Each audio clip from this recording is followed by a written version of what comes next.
Au terme de l'article 1128 du Code civil, 3 conditions sont exigées pour la validité d'un contrat. Le consentement des parties, leur capacité de contracter et un contenu licite et certain. Et lorsqu'une de ces conditions de validité fait défaut, on dit que le contrat est nul. La nullité, c'est donc la sanction qui frappe un contrat qui ne respecte pas l'ensemble des conditions de validité du contrat.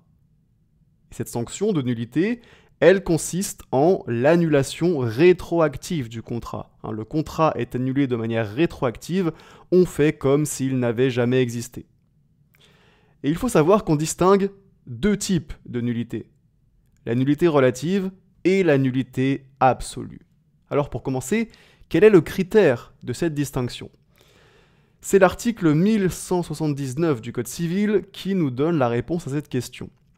Cet article, il nous dit que la nullité est absolue lorsque la règle violée a pour objet la sauvegarde de l'intérêt général. Et elle est relative lorsque la règle violée a pour seul objet la sauvegarde d'un intérêt privé. Donc ainsi, la nullité absolue, elle sanctionne le contrat qui a violé une règle protégeant l'intérêt de la société tout entière, alors que la nullité relative, elle vise à protéger un intérêt privé, c'est-à-dire une personne en particulier. Par exemple, un contrat dont le consentement de l'une des parties a été vicié, que ce soit par un dol, par une erreur ou par la violence, est nul d'une nullité relative. En l'occurrence, la nullité vise à protéger la personne dont le consentement a été vicié. Il s'agit donc d'une nullité relative. De même, un contrat dont l'une des parties est un mineur non émancipé, donc une personne qui n'a pas la capacité de contracter, est nul d'une nullité relative. Et là encore, c'est logique. Pourquoi est-ce qu'on a cette règle selon laquelle un contrat conclu par un mineur est nul ? C'est tout simplement pour protéger le mineur. Parce qu'on considère qu'un mineur est une personne influençable, manipulable, et donc qu'un mineur pourrait conclure des contrats qui lui seraient défavorables, des contrats qui ne joueraient pas en sa faveur. Et donc, pour le protéger, on considère que s'il conclut des contrats, eh bien, ces contrats sont nuls et peuvent donc être annulés. Et donc l'idée ici, c'est de le protéger, lui, le mineur. Et c'est pour ça qu'il s'agit d'une nullité relative. En revanche, un contrat dont le contenu est illicite, on peut penser par exemple à un contrat de vente de drogue, est nul d'une nullité absolue. Si on a par exemple Jean Célestin qui achète 100 grammes de cannabis à Jean Archibald, il s'agit bien d'un contrat, mais ce contrat est nul d'une nullité absolue. En effet, si la loi interdit la vente de cannabis, interdit la vente de drogue de manière générale, c'est pour protéger l'intérêt général, c'est pour protéger la société tout entière. Et donc ici, il s'agirait d'une nullité absolue. Donc maintenant qu'on a bien cerné la différence entre nullité relative et nullité absolue, il faut expliquer quelle est la conséquence de cette distinction.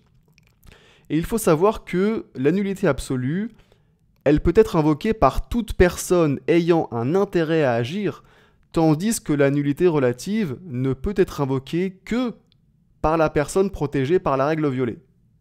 Donc autrement dit, en cas de nullité relative, seule la personne que la nullité protège peut agir en nullité, peut demander la nullité au juge, concrètement.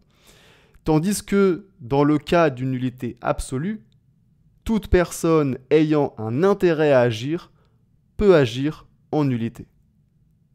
Par exemple, dans le cas d'une personne qui a conclu un contrat mais son consentement a été vicié, par un dol par exemple, eh bien seule cette personne dont le consentement a été vicié va pouvoir agir en nullité, puisqu'il s'agit d'une nullité relative.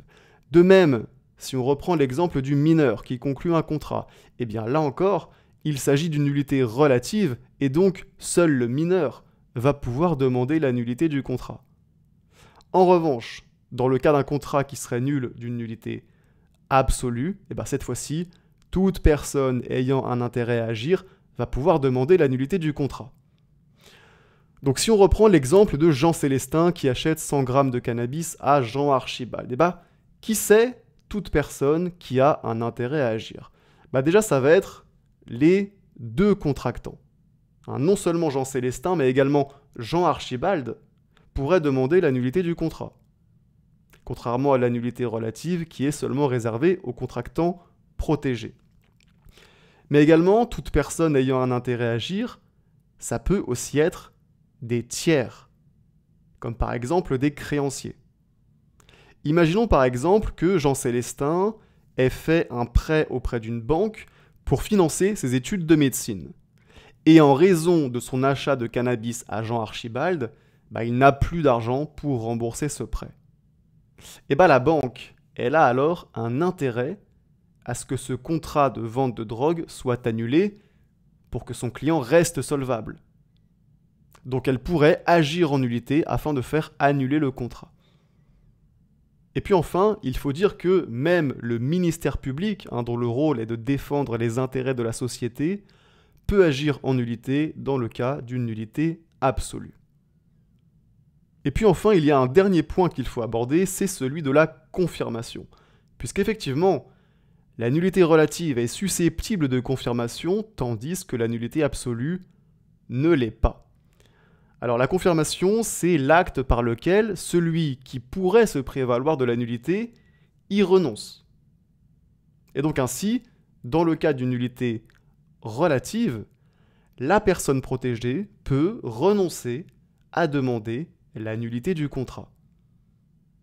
Par exemple, si j'ai conclu un contrat, mais je me rends compte, après la conclusion du contrat, que mon consentement a été vicié par dol, le contrat est nul, mais pour autant, j'ai la possibilité de confirmer le contrat et donc de renoncer à agir en nullité. Ce qui ne serait pas possible pour une nullité absolue. Et sur ce, cette vidéo est maintenant terminée. J'espère qu'elle vous aura aidé à bien comprendre cette distinction essentielle entre nullité relative et nullité absolue. Si c'est le cas, n'oubliez pas de me mettre un petit like et on se dit à très bientôt pour une prochaine vidéo.